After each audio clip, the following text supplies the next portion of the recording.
Most people will never ask themselves the one question that actually explains their financial life. Not the question of how hard they work, not the question of whether they have enough faith, not the question of whether they made the right choices at the right time.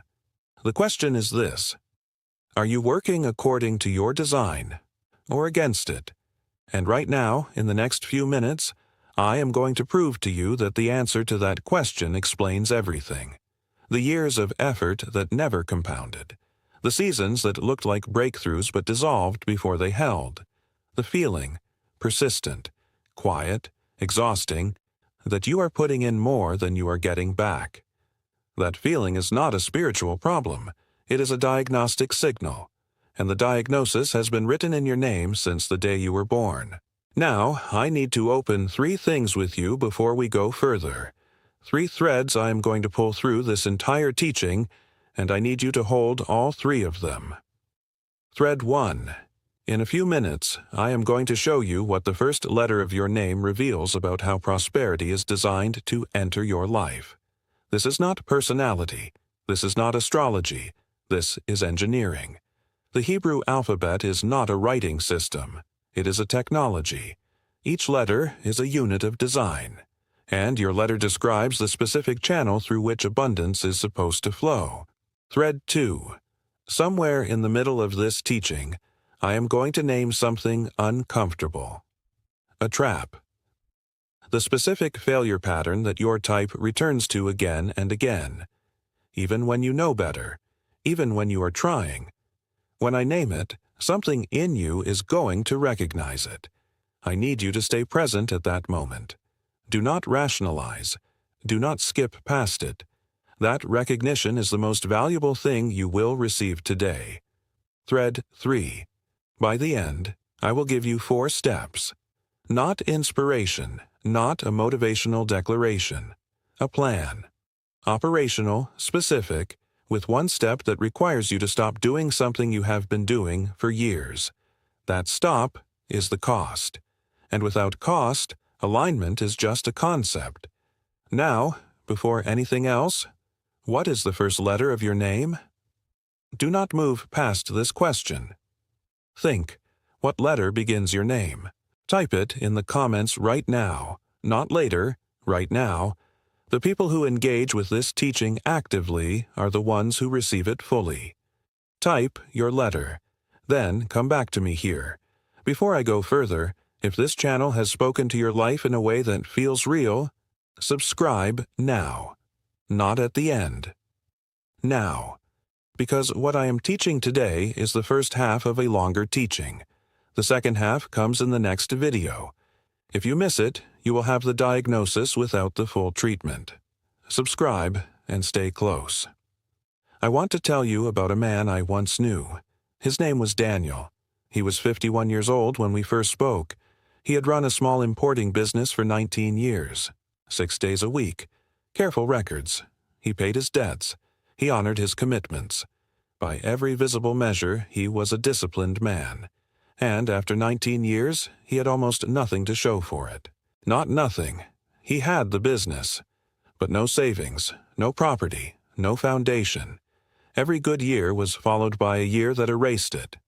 Every time momentum started to build, the ground would shift. He had rebuilt from 0 3 times in less than 2 decades, and he was exhausted in a way that went beyond tired. He came to me believing he had a spiritual problem.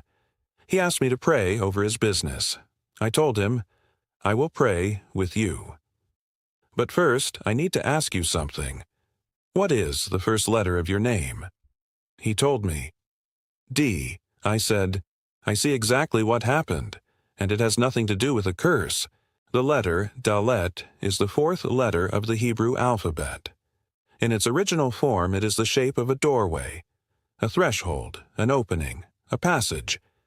People whose names begin with D are built for movement, for flow, for facilitating the transition of things, goods, ideas, relationships, resources, from one place to another. They are natural channels. When they are aligned, they create remarkable flow. Things move through them efficiently, generously, abundantly. But every letter carries not only a gift, it carries a gravity. The gravity of Dallet is this: a door that is always open holds nothing for itself. A channel that moves everything through keeps nothing behind. Daniel had been running a channel for 19 years. Goods came in, goods went out, money came in, money went out. He was extraordinary at movement. He had never been taught to retain. This is not a character flaw. It is not a spiritual failure. It is an uncorrected pattern, and an uncorrected pattern is not destiny. It is a decision you have not made yet.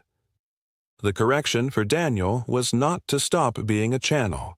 The correction was to intercept the flow before it exited. A specific number, written down, protected, that could not be moved before it reached a defined threshold. Not a feeling, a number, a wall inside the channel.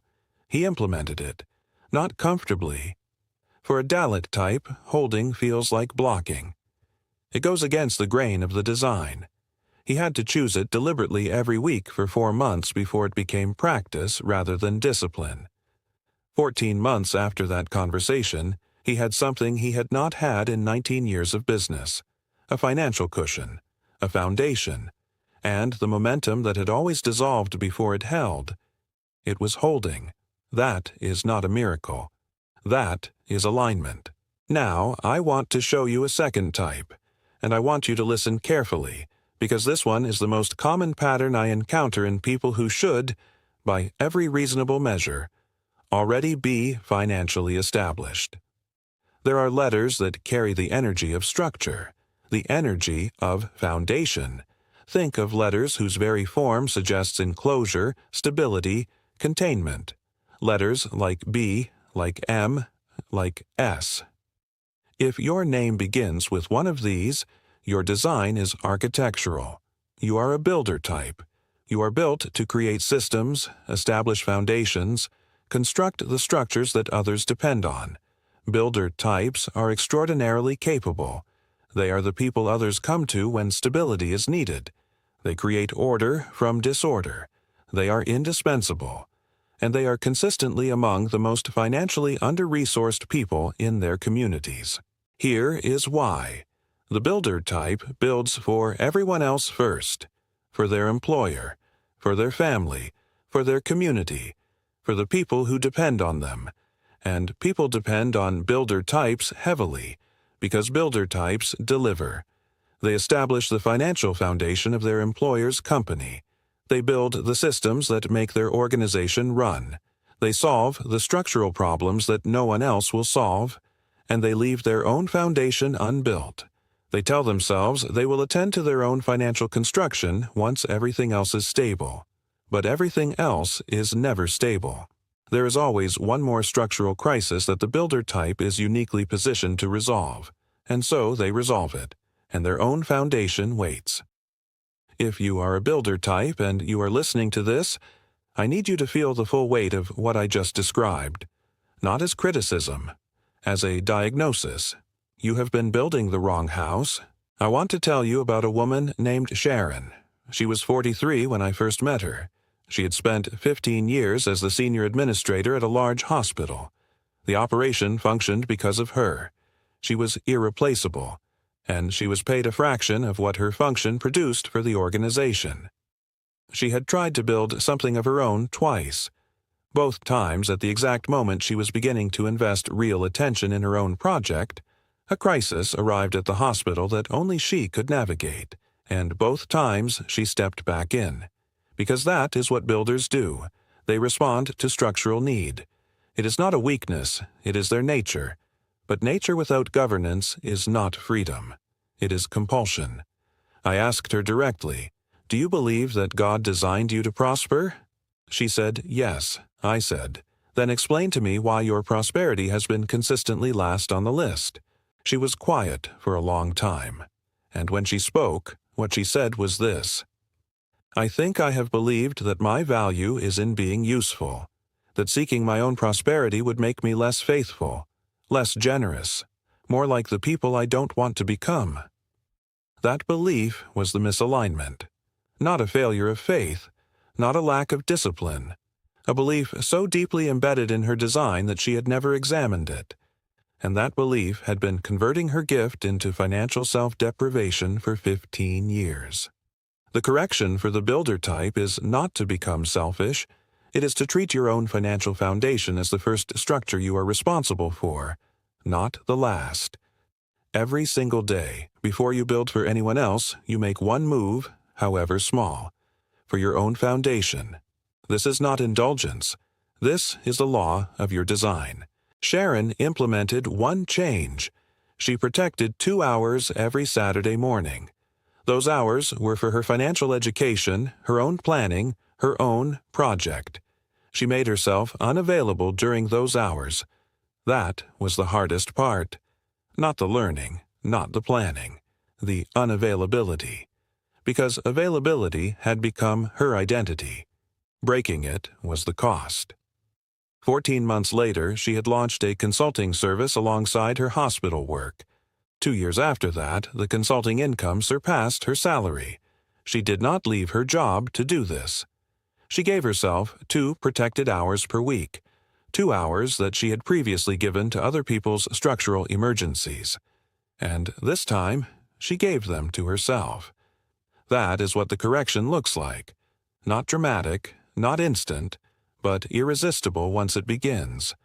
Now I need to stop here for a moment, because I know what some of you are thinking. You are thinking, these are interesting examples, but my situation is different. My financial problems have specific causes. A business that collapsed, an investment that failed, a relationship that cost everything, a season that took more than it left. And I want to speak to that directly. I am not dismissing those events. They were real. The loss was real. The disruption was real. But I have worked with people for 40 years, and in those 40 years, I have seen 2 people go through the identical financial catastrophe.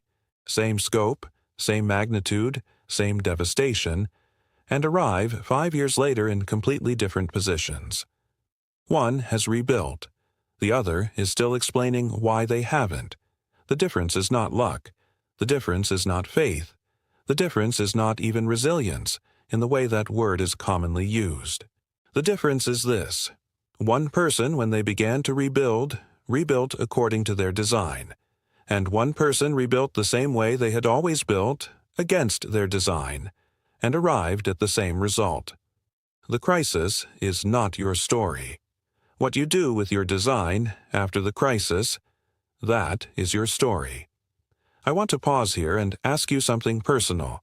Is there something you've been carrying, not just financially, but in your life, that feels heavier than information can reach? A situation in your family, something in your health, a decision you cannot see clearly, something you have been praying about and the answer has not come. If that is you, leave your name in the comments.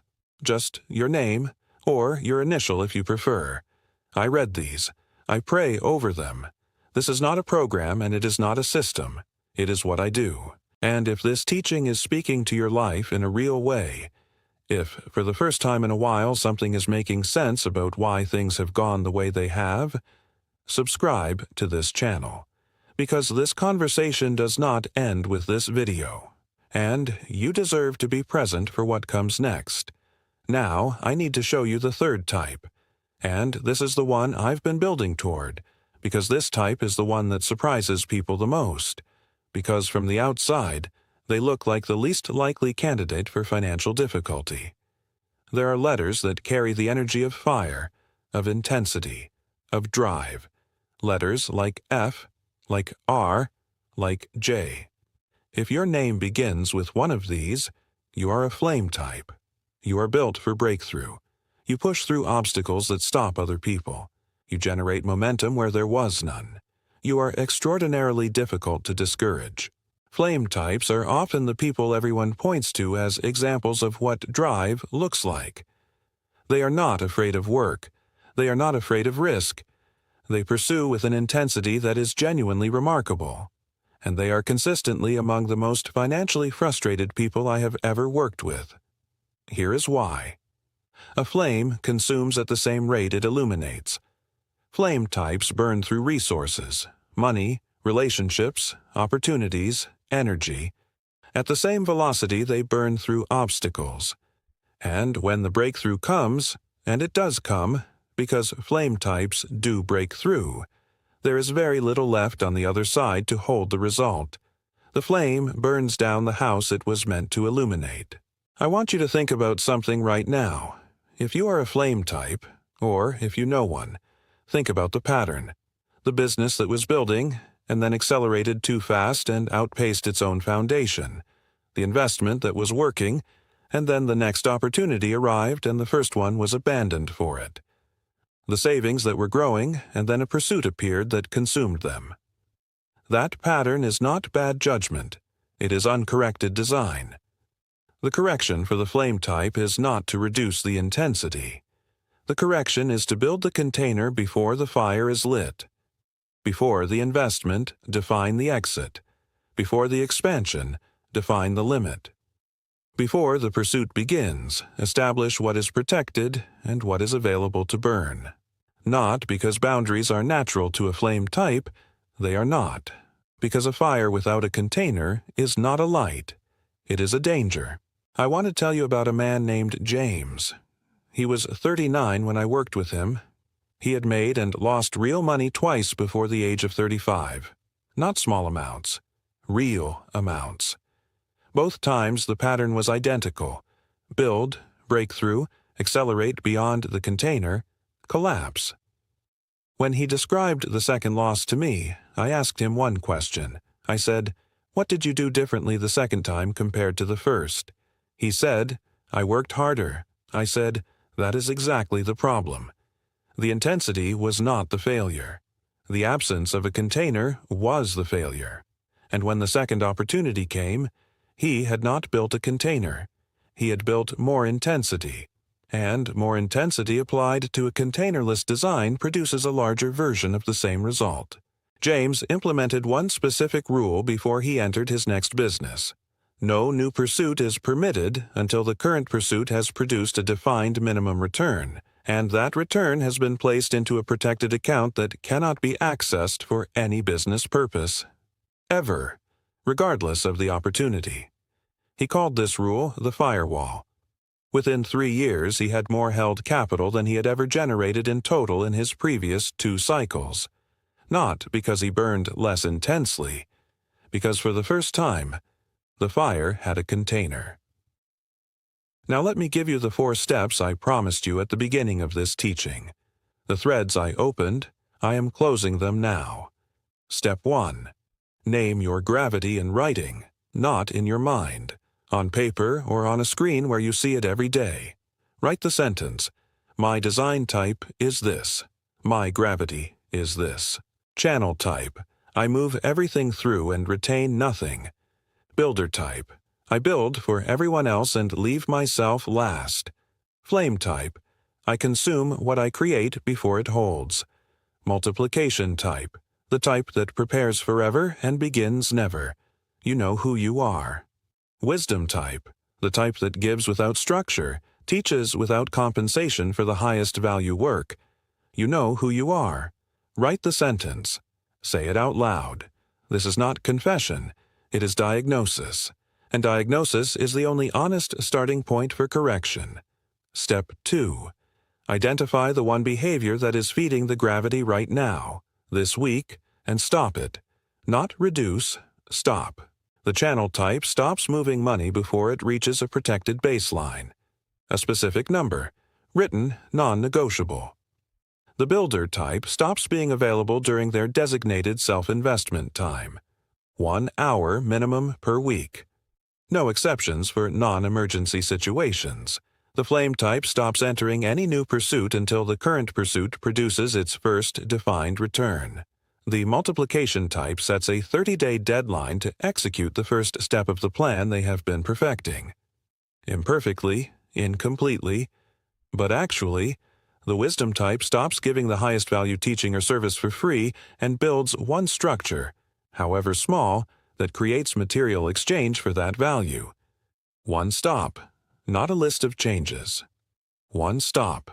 I want to say something directly about this step.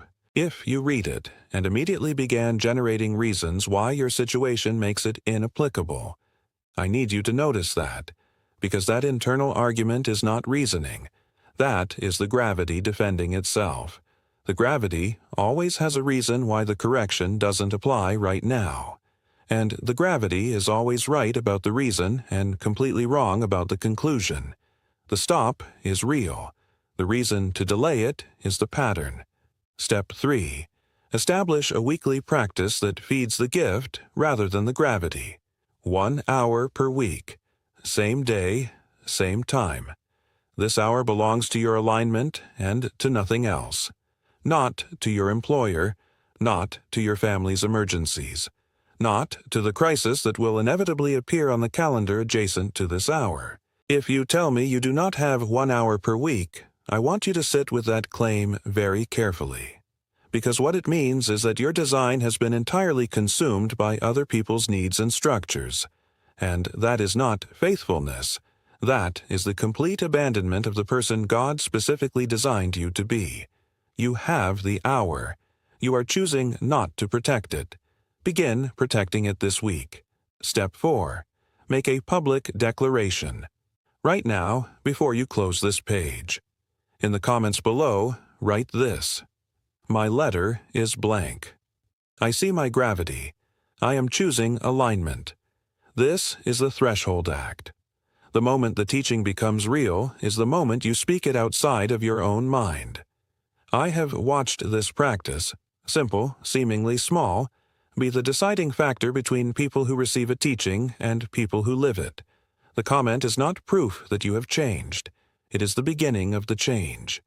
Now I want to tell you what to expect after today.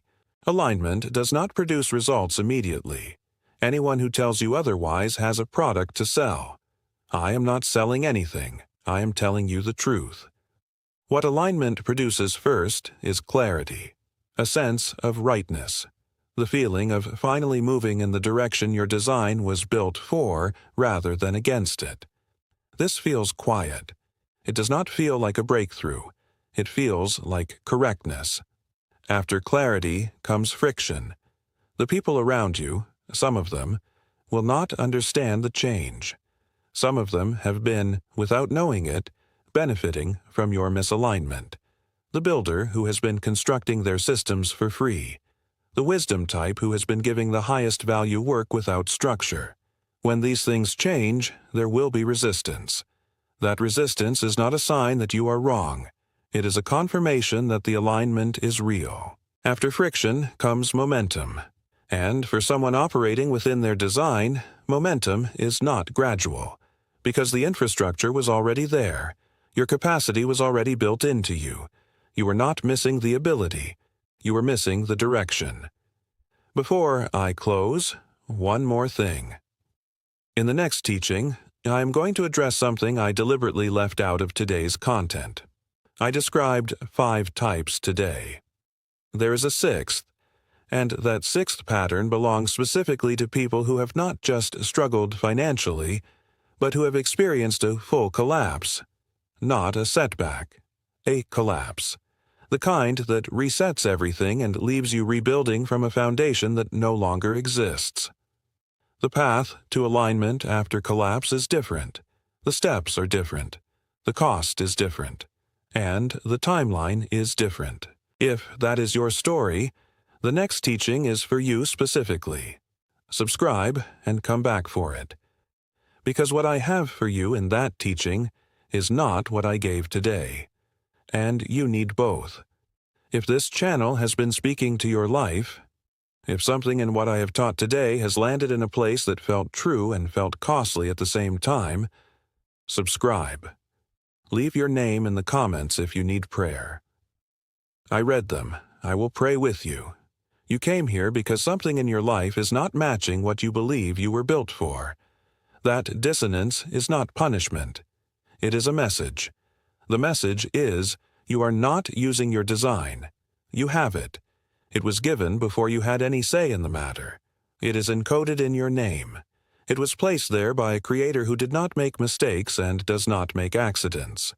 Your work, starting today, is not to try harder. It is to move in the right direction. That is the distance between a life of labor and a life of prosperity. Not the volume of effort, the alignment of it. Now you know your alignment. What you do with that is yours. Shalom, my friend. Until next time.